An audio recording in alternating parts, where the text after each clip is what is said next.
सिद्धि की शादी के बाद वो ससुराल चली जाती है। पीछे रह जाती है भाभी रानी। सिद्धि के ससुराल जाते ही भाभी कहती है, अरे वाह जी वाह, सारे कपड़े मेरे। हाय रे पैंट, अरे वाह वाह, मजा आ जाएगा। अरे ये सिद्धि की अलमारी के सामने खड़े होकर क्या बड़बड़ा रही है? जा जाकर देख मेहमानों को विदाई की मिठाई मिली कि नहीं। अब हाँ माँ जी, क्यों नहीं, लेकिन पहले कपड़े तो बदल लूं। अब रानी आ जाती है सिद्धि के उन कपड़ों में जो वो ससुराल जाने से पहले घर छोड़ जाती है। अरे रानी, कुछ दिन रुक जाती। अरे ये तो सिद्धि बिटिया को मैंने ही दिया था, बड़ा ही फबता था उस पर, तुझ पर तो कुछ खास नहीं लग रहा। अब वो ना मेरे सारे कपड़े गीले थे तो सोचा पहन लूं। वैसे भी सिद्धि को कौन सा बिन पुराने आउटडेटेड कपड़ों को पहनना है।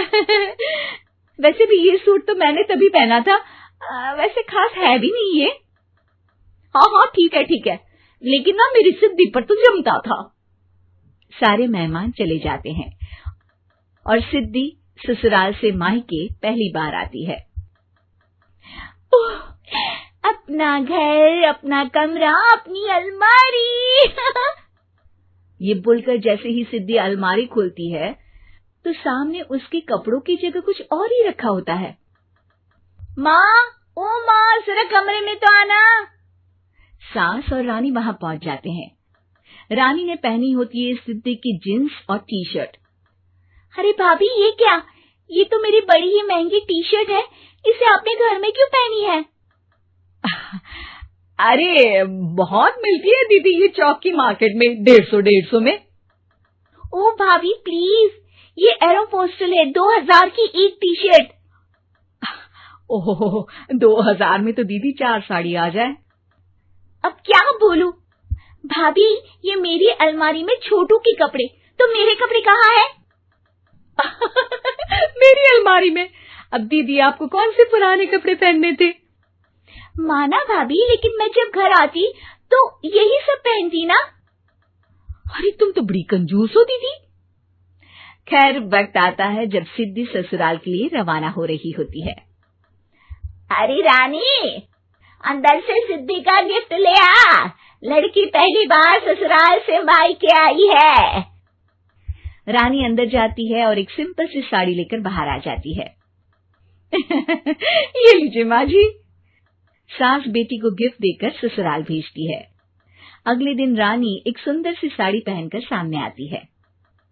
अरे रानी, ये तो वो साड़ी है जो मैंने सिद्धि को देने के लिए दी थी जब वो ससुराल ले जाती, लेकिन ये तूने कैसे पहन ली? अरे माँ जी, ये साड़ी तो मुझे बहुत पहले से ही पसंद थी, लेकिन चिंता ना करिए, मैंने सिद्धि के लिए भी अच्छी सी साड़ी दी है। हाँ। तभी सिद्धि का फोन आता है। क्या माँ, कुछ अच्छा तो दिया होता ससुराल ले जाने के लिए। अरे पहले दिखा दिया होता। ये चमकते हुए पैकेट में नौकरानी वाली साड़ी मत दिया करो माँ। अरे बेटे, वो तेरी भाभी ने ना गलती से उससे पैकेट बदल गया। हाँ, मैं कल ही तेरे भाई के हाथ से तेरा वाला पैकेट भेज दूंगी। अरे रहने दो माँ, आई एम श्योर भाभी ने अभी वही साड़ी पहनी होगी जो तुमने मेरे लिए रखी थी। तुम तो समझ नहीं पाई उनको।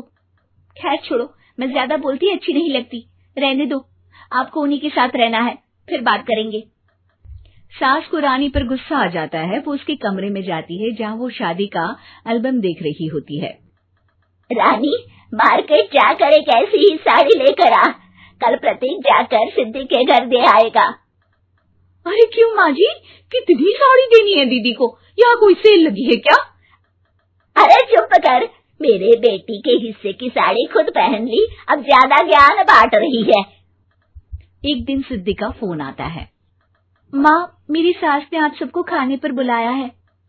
सारे लोग सिद्धि के ससुराल पहुँचते हैं। खाना खाकर वो लोग निकल रहे होते हैं कि सिद्धि की सास सभी को गिफ्ट देती है। अरे बहन जी, बेटी के घर का खाना खा लिया, यही बहुत है जो आप ऊपर से गिफ्ट भी दे रही है। अरे बहन जी, आप भी कहाँ इन बातों पर विश्वास कर रही हैं।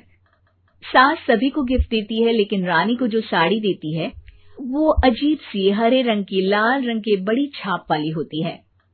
अरे छी छी, ये कौन पहनेगा? सासू माँ को तो जरी वाली इतनी सुंदर और मेरे लिए ये नौकरानी वाली। अरे भाभी, दरअसल मैं जब भी घर आती थी आप वापसी में ऐसी ही साड़ी देती थी ना, तो माँ ने सोचा कि आपको आपकी पसंद की ही साड़ी क्यों ना दी जाए। बेचारी रानी, बोलती भी तो क्या। सिद्धि और सास रानी का चेहरा देखकर हंसने लगती है, तो रानी समझ जाती है कि अपने ही बिछाए जाल में वो